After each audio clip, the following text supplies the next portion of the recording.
We tend to look at a house as a box, a static, rigid container made of brick and mortar that sits on the ground and doesn't move until an earthquake hits it. It's a comforting idea. It suggests permanence. It suggests that if something inside the house moves, if a door swings open, or a floorboard groans, or a glass slides off a shelf, it must be an anomaly. It must be something else.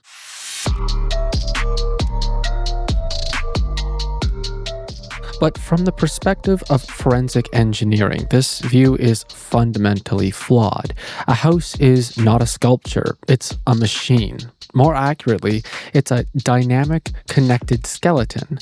It is a pre-stressed system of tension and compression members that behave much more like a biological organism than a masonry monument. It breathes through moisture exchange. It creeps under the weight of its own existence.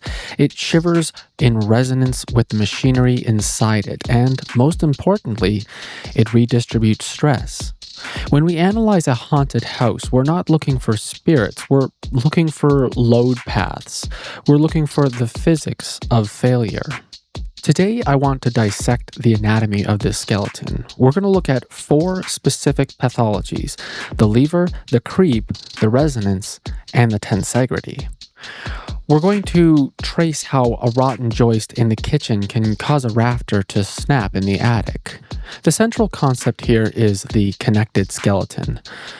Just as your body relies on ligaments to transfer tension and bones to resist the compression, a timber frame relies on the composite action of sheathing, studs, and fasteners. When one part fails, whether through rot or overload, the system doesn't just collapse, it shifts. It seeks a new equilibrium. That shift is what you hear in the middle of the night. The creak isn't a footstep, it's the sound of a house trying to find a comfortable posture. The moving door isn't a ghost. It's the house realizing it's no longer square. These are the acoustic and kinetic signatures of a structure under stress. Let's start with the most common phenomena: the floor that seems to move or breathe when you walk on it.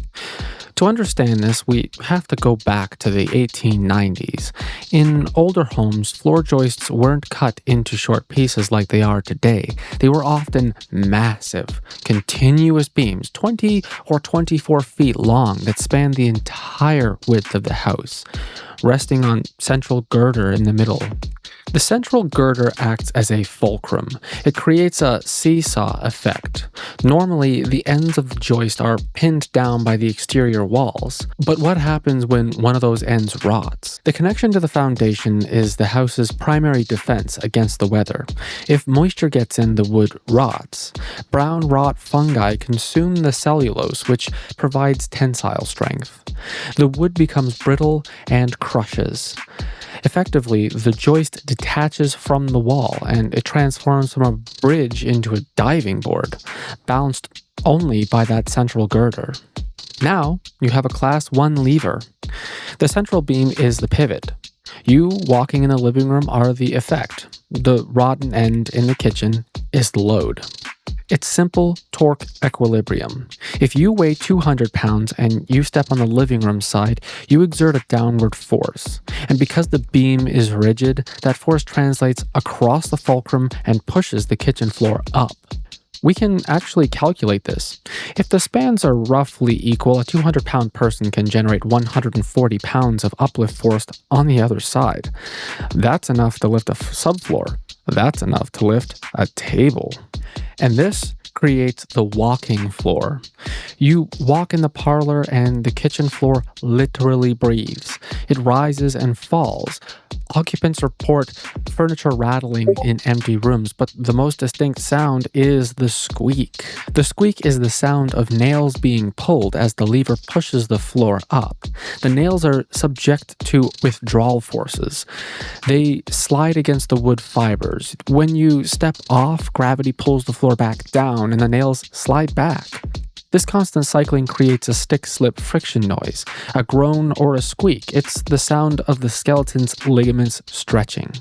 It can even displace objects. If a bookshelf is in that kitchen, every time the floor lifts, the shelf tilts. When the floor drops back down, it hits the sill plate with a thud, a shockwave.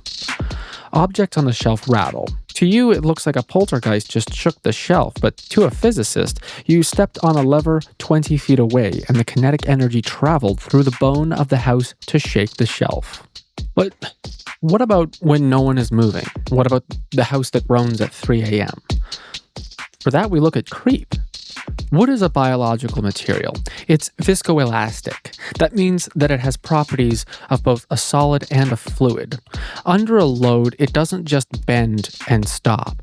It continues to deform slowly over time. This flows like a very slow liquid. Think about a heavy armoire placed in a bedroom in 1920. The moment it was placed, the floor bent. That's elastic deformation. But over the next 100 years, the lignin matrix of the wood slowly flowed. The cellulose fibers slid past each other. The floor sagged permanently. This is exacerbated by humidity. We call this the mechanosorptive effect. As the house gets damp and dries out throughout the seasons, the bonds between the wood fibers break and reform in the deformed position, and the sag gets locked in. Now imagine somebody buys that house today and moves the armoire. The weight is gone. The floor tries to spring back up, but it can't do it instantly because of that viscous set. It struggles to return to equilibrium. This struggle is the groan. The joist is trying to lift, but it's nailed to the subfloor, which has molded to the sag shape. Friction holds it in place. The stress builds up until snap, and it overcomes the friction and slips. That snap is a release of stored potential energy. And why does it happen at night? Because of thermal contraction. During the day, the house expands in the sun. At night, it cools and contracts. This contraction adds tension to the framing. If that joist was sitting right on the edge of a slipping, held just by a tiny bit of friction, the cooling of the house provides the final trigger. The house groans in the dark because the temperature drop broke the friction lock. It's not a ghost. It's the physics of cooling interacting with the memory of a piece of furniture that isn't even there anymore. We see a specific version of this in heritage stores, old houses converted into bookshops or boutiques. This creates a massive structural mismatch. Residential floors are designed for 30 or 40 pounds per square foot.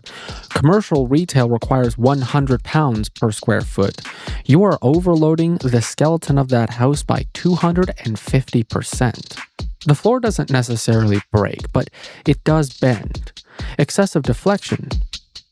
A floor designed to bend half an inch might now bend 2 inches under the weight of books and customers. This causes racking. When the floor drops, the walls sitting on top drop too. The rectangular geometry of the room distorts into a parallelogram. And this gives us the ghost door. A door frame needs to be perfectly vertical. When the floor sags, the frame racks. The hinge axis tilts. Gravity now has a way to act on the door. Nature seeks the lowest potential energy. If the frame tilts into the actual room, opening the door actually lowers its center of mass. The door falls open. Occupants see a door swinging open by itself and think ghosts. The forensic engineer sees a vector resolution of gravity acting on a tilted axis, caused by the weight of the inventory in the bookstore. Perhaps the most unsettling phenomenon is the object that moves across the table on its own, the walking glass. This is often a case of sympathetic vibration. Every structure has a natural frequency, a note it likes to sing. Floors usually vibrate between 8 and 20 hertz, but inside the house we have machines. A commercial refrigerator compressor spins at 3,600 RPM. That creates a 60 hertz vibration. If the compressor mounts fail, that 60 Hz hum travels into the floor. It moves across the skeleton, but now the floor might not care about 60 Hz, but the glass, somewhere on a shelf, might. If that shelf has a natural frequency of 60 Hz, it will resonate. It will absorb that energy and start to vibrate. This vibration turns the friction on and off. It's called the ratchet effect. When the shelf vibrates down, the glass loses contact for a microsecond. It slips. When the shelf vibrates up, it catches the glass. Repeat this 60 times a second. The glass takes a microscopic step. Over a minute, it moves inches. To the naked eye, it looks like it's gliding. It looks like telekinesis. It's actually just a refrigerator motor vibrating through a shelf to the connected skeleton of the house. This brings us to the final concept, tensegrity. The idea that the house is a web of tension and compression. In old balloon-framed houses, the wall studs run continuously from the foundation to the roof. This means the load path is unbroken. A problem in the basement travels directly to the attic. Let's trace a failure. You remove a wall in the kitchen to make an open concept area. The floor sags, the joints pull inward on the exterior walls, and the walls bow.